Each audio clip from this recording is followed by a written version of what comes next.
Neste mês de setembro, temos como tema uma expressão retirada, extraída da Epístola aos Efésios, capítulo 4, versículo 32. E o tema, perdoando-vos uns aos outros. No domingo passado, o reverendo Valdinei falou-nos sobre a cruz, que é o modo como Deus nos perdoa, a maneira como Deus perdoa a cada um de nós. Portanto, o assunto central de nossas mensagens ao longo deste mês de setembro será, óbvio, sobre o perdão. Eu não sei você, mas eu já tive a triste experiência de, num determinado momento da vida, emprestar dinheiro a uma pessoa e depois de um certo tempo ela não realizar a devolução daquele valor. O tempo foi passando e a pessoa não cita o fato e muito menos salda a dívida. E você, para não criar uma situação constrangedora, não cobra a dívida e tudo cai no esquecimento, por conta da correria da vida, e assim você dá o caso por encerrado. Dívida não paga, mas perdoada. Passados alguns anos, você se vê numa situação em que estão juntos, sim, com aquela pessoa que não te pagou. E surge a possibilidade de comprar algo, coisa pequena, mas por alguma razão você está sem sua carteira e a pessoa se habilita a pagar em seu lugar. Num acordo em que você terá que devolver aquele pequeno valor num determinado momento, numa determinada data. E no dia acordado para o pagamento, a pessoa te envia uma mensagem no WhatsApp, mais ou menos assim: passando para te lembrar que hoje vence aquele valor. Você já viveu algo semelhante? Esta atitude gera em nós uma grande tristeza, frustração e decepção, pois acontece com pessoas com as quais temos um certo nível de intimidade. Conheço pessoas que fazem isso por repasse de R$10. Pessoas assim, normalmente são implacáveis e apegadas a todo tipo de legalismo.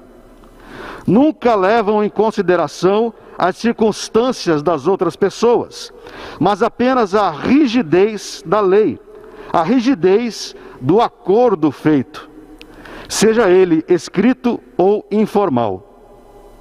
Ocorre que o tal apego ao que é correto, ao que é certo, ao que é da lei, aplica-se apenas aos seus devedores. Nunca, e muito pelo contrário, a seus credores. E via de regra, tais pessoas sentem-se cobertas de razão em cobrar antes mesmo do vencimento da dívida. Mas odeiam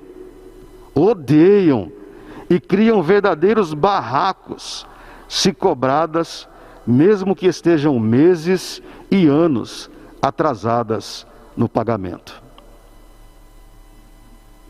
Esta atitude, esse tipo de atitude, não é uma novidade do presente século. É mais antiga do que imaginamos. Esta postura, esta atitude é muito antiga. Tão antiga que Jesus criou uma história para descrevê-la.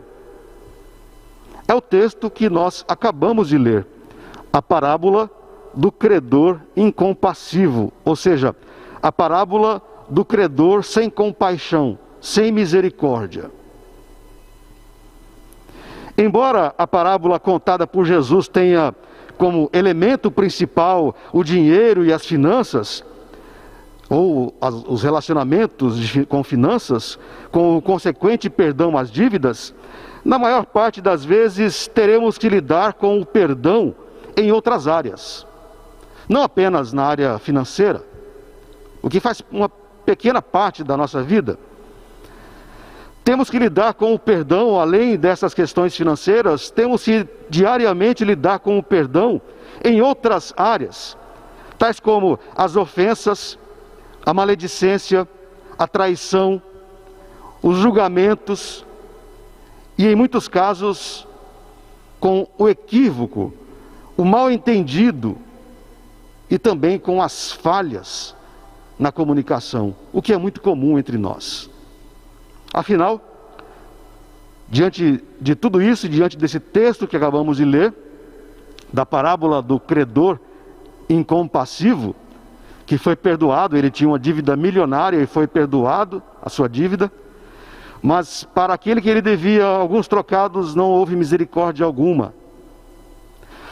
Afinal, o que Jesus quis nos ensinar ao contar a parábola do credor incompassivo, do credor sem compaixão? Jesus quis nos ensinar que somos todos devedores. Todos nós, eu e você, somos todos devedores. Quando falamos em perdão, normalmente somos inclinados a nos lembrar das ofensas que recebemos e dos males que são cometidos contra nós. Isso é automático. Ao ouvirmos a palavra perdão, nos lembramos exatamente daquilo que fizeram contra nós. E assim, invariavelmente nos esquecemos de que, em muitas vezes, somos nós que precisamos receber o perdão daqueles que nós mesmos ofendemos. Esta é a natureza humana. Estamos sempre cobrando o perdão de alguém, mas pouco nos lembramos das ofensas e das atitudes que cometemos contra os outros. Em outras palavras, levamos em consideração as ofensas que recebemos, mas dificilmente nos lembramos das mesmas ofensas que nós cometemos contra os outros. Ao narrar a parábola do servo incompassivo, Jesus inverte esta lógica e inicia a história contando que o rei chamou um de seus devedores para lhe cobrar uma dívida milionária. A dívida era milionária. Acabamos de ler e ouvir a narrativa. Por não ter dinheiro para pagar aquela dívida milionária, o homem, sua mulher, seus filhos e todos os seus bens seriam vendidos para quitar a milionária dívida. O homem então clama ao rei por misericórdia, ao que é prontamente atendido. E assim, o rei perdoa a dívida milionária daquele homem, porque se condoeu da sua história, foi tocado pelo seu pedido de clemência, e assim teve compaixão, teve misericórdia daquele homem. Ao iniciar a parábola falando do devedor, ao invés do credor, Jesus aponta para o fato de que, de uma maneira ou outra, somos todos devedores.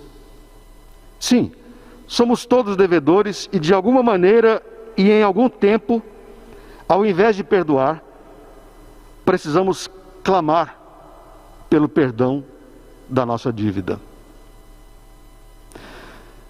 Mas, se você for tendencioso ao legalismo, com certeza você poderá estar aí pensando com seus botões,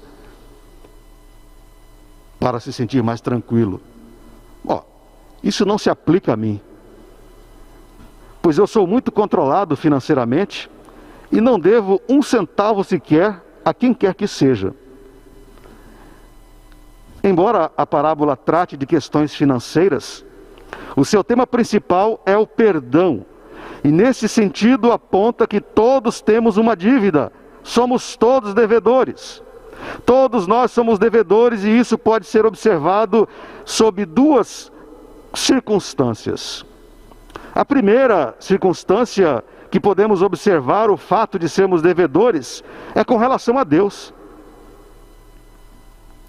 Somos pecadores e Ele nos deu a sua salvação de maneira graciosa.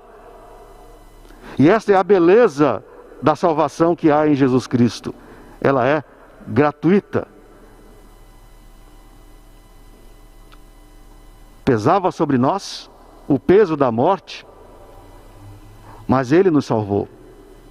Portanto, somos devedores a Deus pela vida e pela vida eterna. Não há nada que façamos de modo prático para quitar esta dívida de vida e de vida eterna que Ele mesmo nos ofereceu. Não há nada que você possa fazer, não há nada que eu possa fazer de modo prático. Por melhor que sejam as nossas ações, por melhores que sejam as nossas ações sociais, a nossa misericórdia, ela não nos salvará, ela não quitará a nossa dívida. O que nos resta então diante da dívida impagável que temos em Jesus, diante de Deus, é confessar-lhe os pecados. É a única coisa que resta a cada um de nós enquanto cristãos, razão pela qual a cada domingo em nossa liturgia temos um espaço reservado justamente para esse momento que é o da confissão. É o que nos resta, porque não temos condições de pagar tal dívida. Resta-nos apenas o pedido de perdão. Mesmo porque é impossível esconder de Deus os nossos pecados. A segunda circunstância sobre o fato de sermos devedores. Então, num primeiro momento, somos devedores a Deus. E a segunda circunstância sobre o fato de sermos devedores é a que nos faz lembrar que de uma maneira ou outra, de um jeito ou outro, devemos algo a alguém, a algum ser humano. Às vezes, ofendemos as pessoas com as quais convivemos de maneira deliberada. Conheço pessoas que fazem isso deliberadamente. Ofendem, oprimem de forma deliberada. Às vezes, ofendemos as pessoas com as quais convivemos simplesmente pelo mórbido desejo de ofendê-las. Há pessoas que agem e vivem assim. São aqueles momentos onde, na linguagem popular, perdemos a cabeça e, no calor do momento, ferimos, ofendemos o nosso semelhante. E assim, nos tornamos devedores. E neste caso, necessitados, carentes, de que o ofendido, de que a parte que foi ofendida por nós, e pela narrativa da parábola, o credor, nos perdoe. Portanto, somos sempre devedores a alguém. Somos sempre devedores e precisamos clamar pedindo perdão sempre a alguém, em algum momento ou outro. Há ainda as vezes em que ferimos nosso próximo sem ao menos termos a noção do mal que estamos cometendo. O que não nos isenta do delito, do erro. São as vezes em que dizemos algo que para nós é muito natural, mas para aquele que ouve, para o outro, tais palavras possuem um poder gigantesco de destruição. E assim, o outro é ferido profundamente por algumas palavras ditas por mim de maneira despreocupada. Mas o outro é extremamente ferido. E assim, nos tornamos devedores desta pessoa. O tema do mês, extraído de Efésios 4:32, perdoando-vos uns aos outros, nos lembra, claro, óbvio, que devemos perdoar. É verdade. Mas esta expressão encerra também em si a não menor atitude de que precisamos, além de perdoar, carecemos também de pedir perdão àqueles a quem nós cometemos o mal, àqueles a quem ofendemos. Afinal, somos todos devedores a alguém. É o que Jesus nos ensina na parábola que acabamos de ler, a parábola do credor incompassivo, ao iniciá-la falando do devedor. Por mais que não queiramos, por mais que você não queira, por mais que eu não queira, por mais que nos policiemos, haveremos, de uma maneira ou outra, de ofender alguém. E embora busquemos viver em paz, embora busquemos as verdades do Evangelho, nós que somos cristãos, embora busquemos viver em paz, embora busquemos as verdades contidas nas páginas do Evangelho para a nossa vida, o pecado latente em nossa alma nos conduz a cometermos erros e violências contra o nosso semelhante.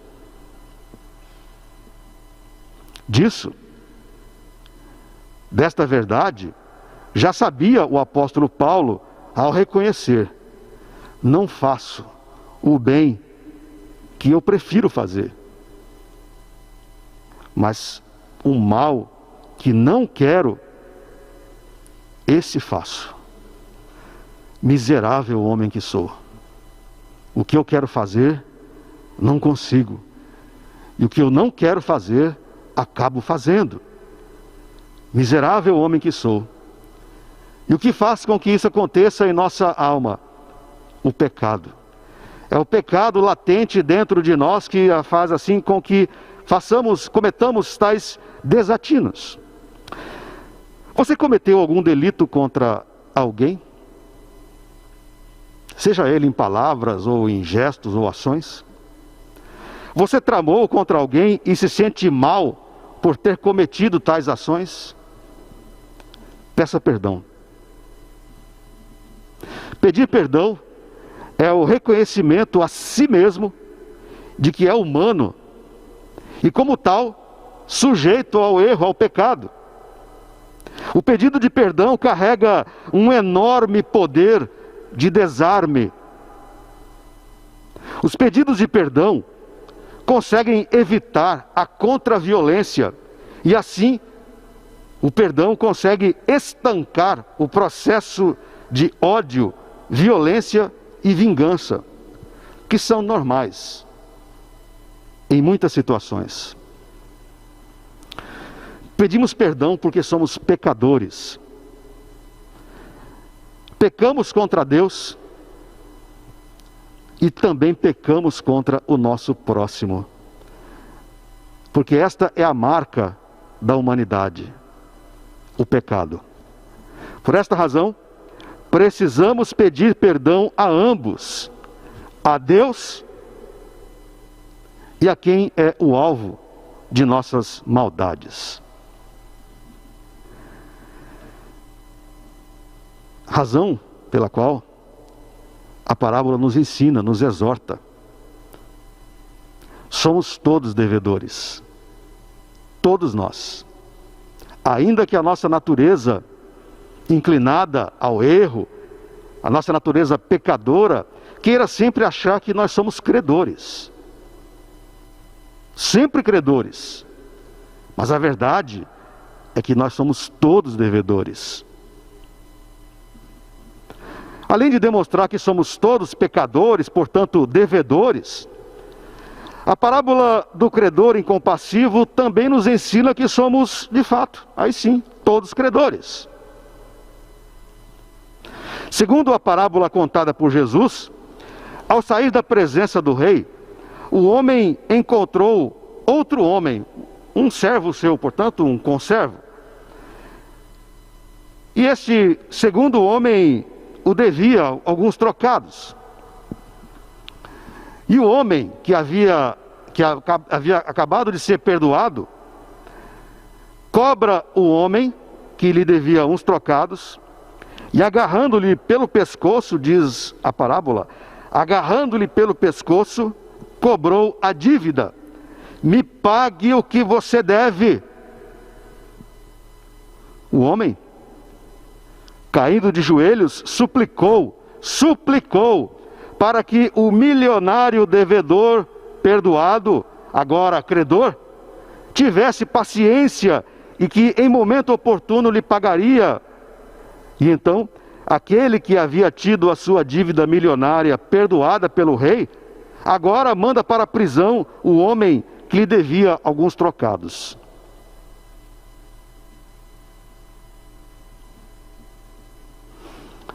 Novamente, deixemos as finanças de lado por um momento.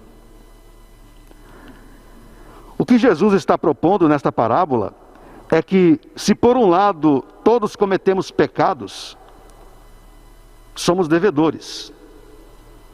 Mas por outro, somos também e ao mesmo tempo vítimas de pecados. E assim, somos também credores. Sempre haverá alguém devendo algo a nós. Assim como nós também sempre deveremos algo a alguém. Sempre haverá alguém cometendo algum mal contra nós. Sempre haverá alguém pecando contra nós. E neste caso, deixamos de ser os devedores e nos tornamos os credores.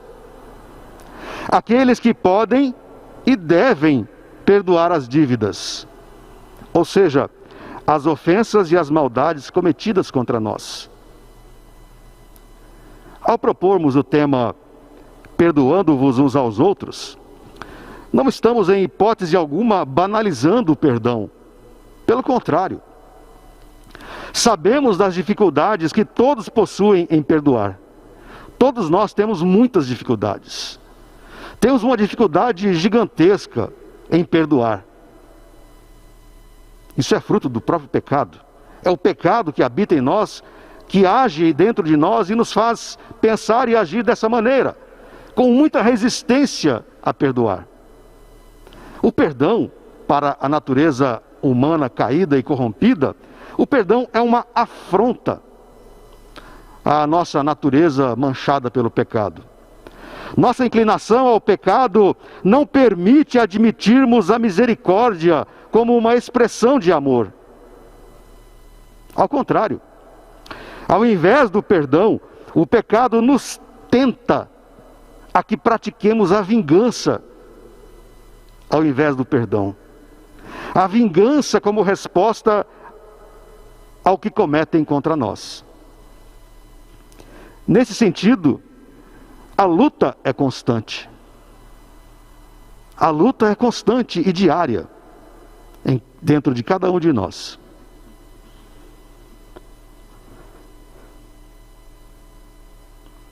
Razão pela qual temos sempre que revisitar este tema, o perdão, e assim nos inspirar no Evangelho para oferecer perdão a quem nos ofende.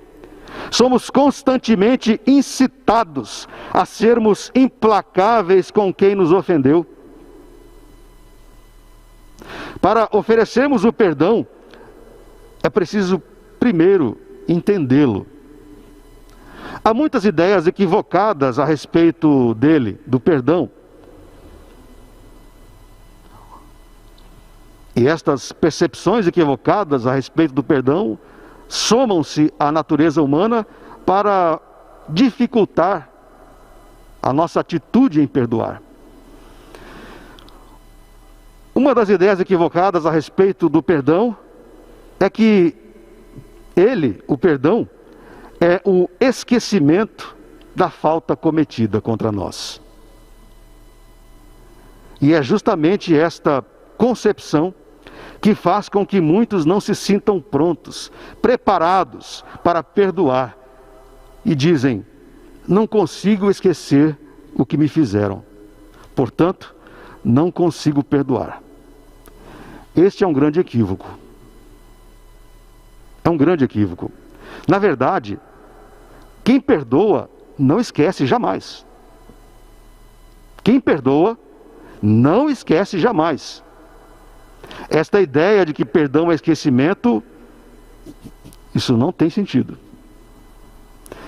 Nelson Mandela, ex-presidente da África do Sul, que teve boa parte da sua vida numa prisão por conta do regime do apartheid, regime que imperou na África do Sul.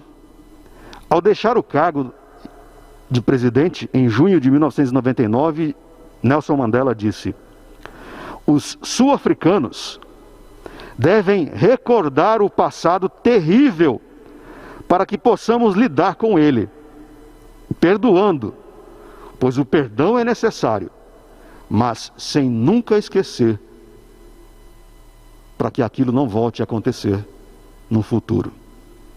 Perdão não é esquecimento. Ao contrário, é preciso sempre se lembrar. Steve Jobs foi o fundador da Apple, como sabemos, criador dos Macintoshes e depois revolucionou a indústria da música, lançando o iPod, os iMacs e, por fim, os iPhones. Jobs era, de fato, muito criativo e perfeccionista. Desculpe a redundância, Jobs era extremamente perfeccionista. Ele não era apenas perfeccionista, era extremamente perfeccionista. Contudo, havia uma área na vida de Steve Jobs que lhe rendeu muitos problemas. Ele tinha extrema dificuldade em se relacionar com as pessoas, especialmente em perdoá-las. Quer cometessem erros simples no trabalho, perfeccionista que era,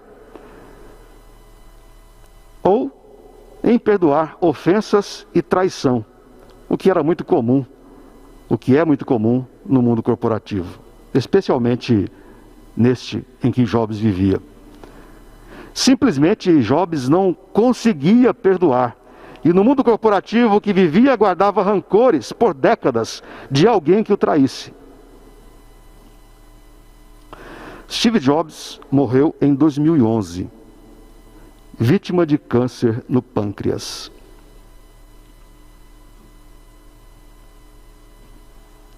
Eu não estou dizendo que Jobs teve câncer porque não perdoava.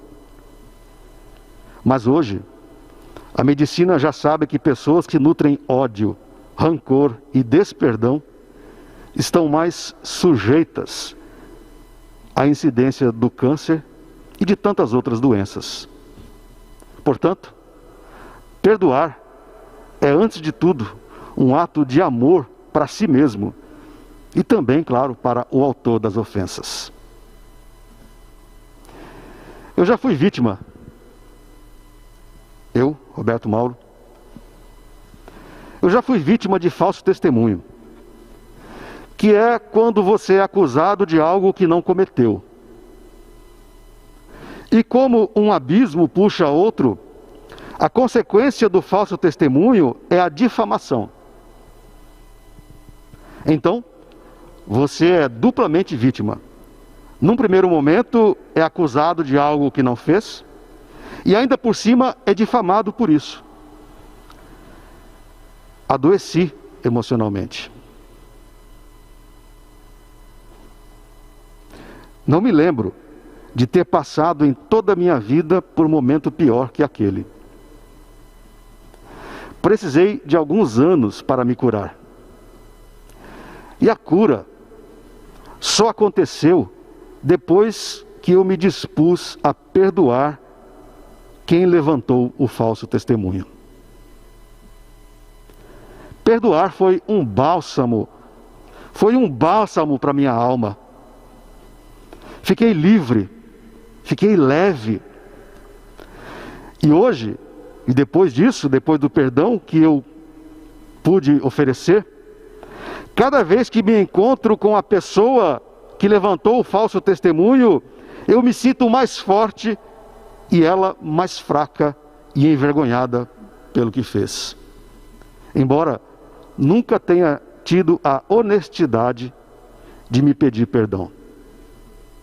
Talvez sinta vergonha, não sei. Alguém agiu contra você de maneira que o tenha prejudicado? Por amor próprio, perdoe. não adoeça emocionalmente. E em adoecendo emocionalmente, evite as doenças que podem ser ocasionadas disso tudo. Concluo. A lição central da parábola do credor incompassivo é a que nos diz que o perdão deve ser sempre repassado. Da mesma maneira que eu sou perdoado, eu devo também perdoar. O servo que tinha uma dívida milionária foi perdoado pelo seu senhor, pelo rei. Mas ele não usou da mesma misericórdia com que foi abençoado. Ele foi perdoado, mas não repassou à frente o perdão.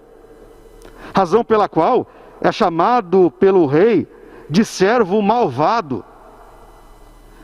E na paráfrase, a mensagem é chamado de servo mau caráter. Servo mau caráter, porque foi perdoado, mas não perdoou o outro da mesma maneira.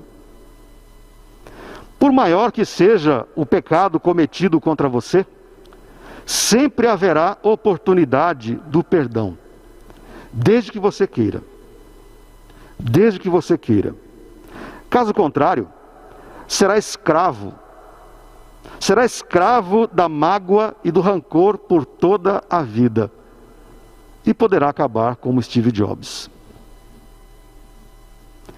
E cada vez que se lembrar do fato, da ofensa que foi feita a você, sentirá um frio na barriga, e todos os sentimentos ruins aflorarão de dentro de sua alma, e então você não terá paz. Por outro lado, sempre haverá a oportunidade de você pedir perdão às pessoas que você ofende. Sempre haverá oportunidade para você pedir perdão por tudo que você tenha feito a uma pessoa. Sempre haverá oportunidade para você perdoar. Mas também sempre haverá oportunidade para você pedir perdão. É o que a parábola nos ensina. E termino contando a história de Alessandro Serenelli. Alessandro Serenelli. A história é ocorrida em 1938. Numa pequena cidade da Itália, alguém bate à porta da modesta casa onde mora uma senhora de nome Assunta. Assunta. Ao ouvir os batidos na porta, Assunta se apressa em abri-la. Ao abrir a porta, Assunta se depara com um homem que, parado, olha para a mulher fixamente por alguns segundos. O que era o homem? Quem é o homem? Antes, porém, de ela perguntar o que desejava aquele homem, o desconhecido se coloca de joelhos a seus pés, chorando. Subitamente, Assunta compreende o que está acontecendo. Alessandro!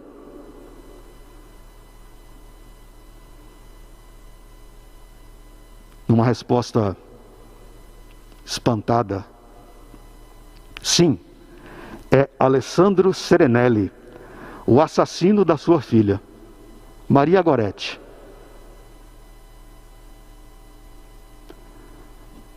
Alessandro matou Maria Goretti a punhaladas 32 anos antes da cena da porta.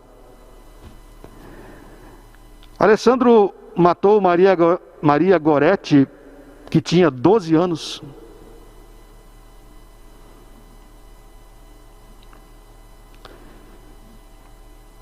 Porque a menina de 12 anos não cedeu à paixão que o alucinara.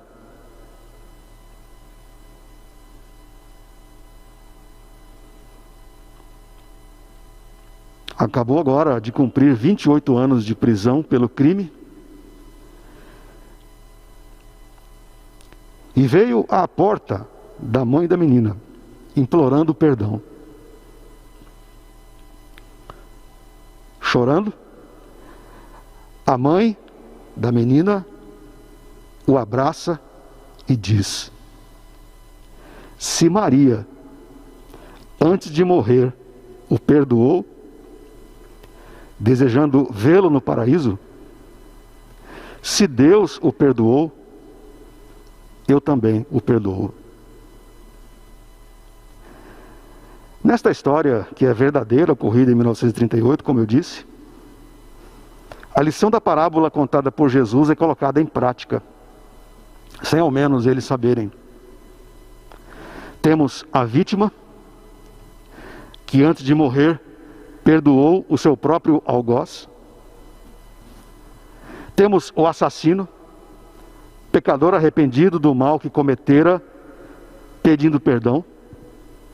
E por fim, a mãe, que convencida pelo perdão da filha e pelo perdão de Deus, também oferece o perdão ao assassino de sua filha. Diante, queridos irmãos, queridas irmãs, diante de qualquer situação que você viva ou venha ainda a viver, diante de qualquer situação, sempre haverá a oportunidade para você pedir perdão. Se você cometer o delito, peça o perdão. Se você for a vítima, sempre haverá a oportunidade para você perdoar. Faça isso. Faça isso. E você terá compreendido. Você terá compreendido a parábola do credor incompassivo. A Deus toda a glória e que Ele nos abençoe. Amém.